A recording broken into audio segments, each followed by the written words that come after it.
Hey y'all, welcome back or welcome to my channel. My name is Sierra and I post videos on this channel every single Tuesday and Friday. I post Christian fiction related content, so if you're into that kind of thing, I highly recommend pressing subscribe. If you're returning, you can finally see I am back home. Oh my goodness. I don't know if you can hear this, but my dog is like hyperventilating. Anyway, I am finally home after 2 months and I will be filming videos with this background, so I hope you like it.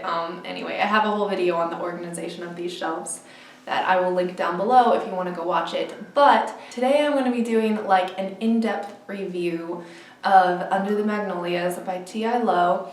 I did like a mini review of this along with some other books not too long ago, and I said in the video, like, if anybody wants me to do like a full review of any of these, let me know. A couple people said that they would like that, and just Under the Magnolias touched me so deeply that I kind of knew that I was going to do this video whether anyone asked for it or not.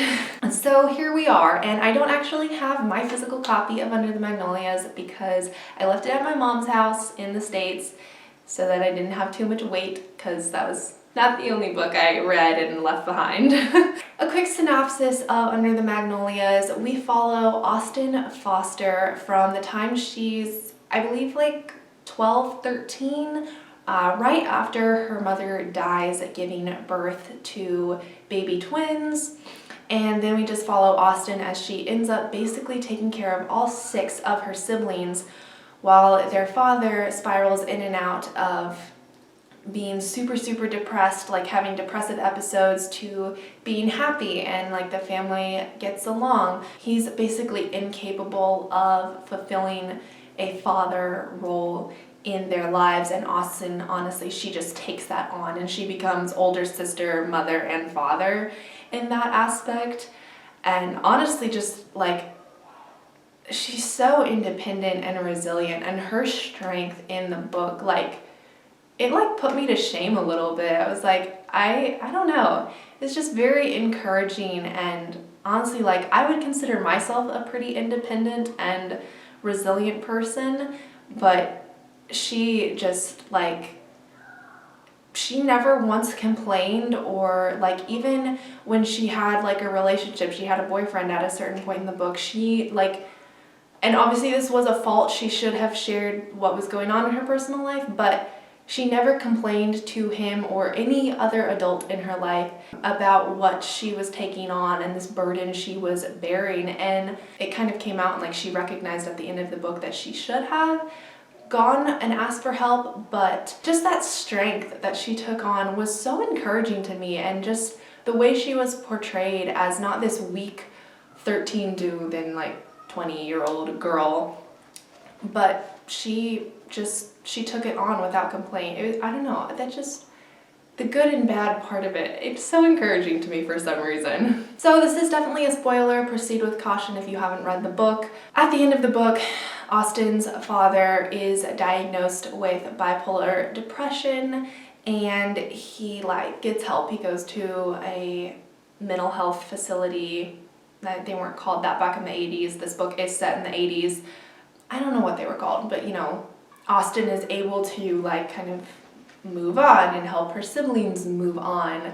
One of the things that struck me the most and like really spoke to me personally is that when Austen's father is diagnosed with this bipolar depression, because she never like knew what to call it when he went into these like depressive episodes, she just knew that he wasn't himself, and it was a very dark time for everyone. When she learned what was going on in her father's brain, and then that there was help available and people wanted to step in and help and they weren't judging or shaming her, she just kind of has this moment and realizations of she wasn't alone, and she didn't have to take on everything by herself, and she could have just asked someone, how do I help my father? She didn't have to just keep going on blindly in the dark. And that definitely like spoke to me personally, just because I know of people that like, I don't know how to help, and it's a very blind road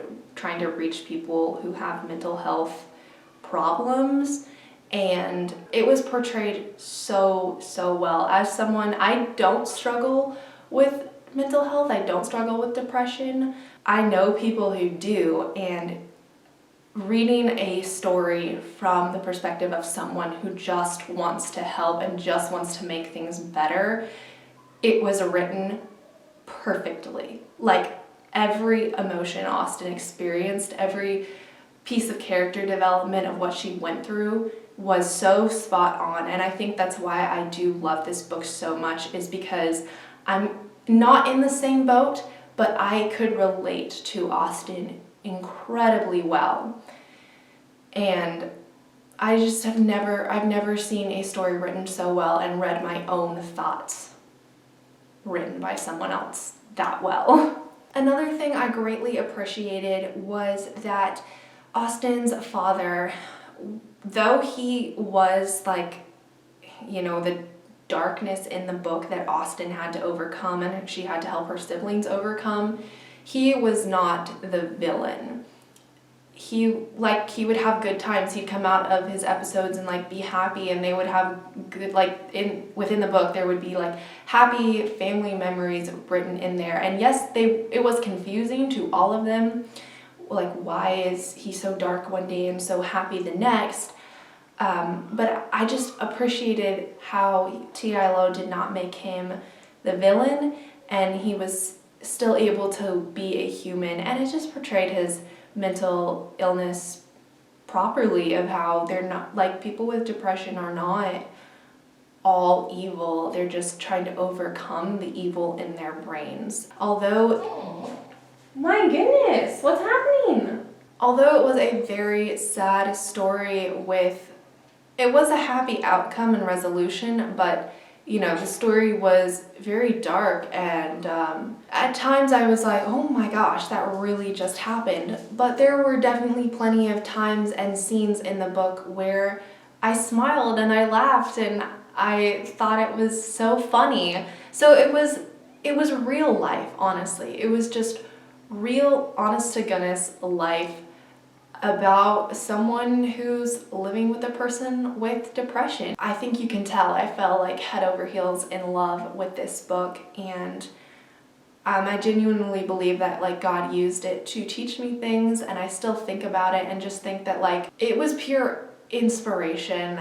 Like, the way the author wrote it had to have been like pure inspiration, because it just captured those thoughts so well. And I'm getting very serious, and I am not normally this serious on my channel. Just coming from someone who like has in fact experienced some similar things to what the main character experienced. Like, how does this book know what I'm going through, and how does this book know what I'm experiencing and what I'm feeling, and capture it literally like almost word for word what's going on inside my brain as I'm trying to help this person in my life. And yeah, so those are my thoughts on Under the Magnolias.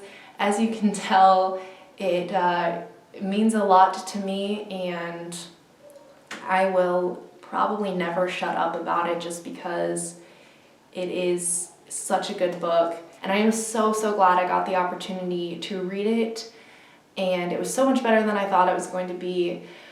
But please let me know if you've read it or if you want to read it now. I sure hope you do. I will find it probably on Amazon and link it down below so that you can check it out. Thank you so much for watching this video. If you did like it, go ahead and give it a like. And if you want to see more content like this, go ahead and subscribe, and I will see you Tuesday for whatever video that is. Until then, bye.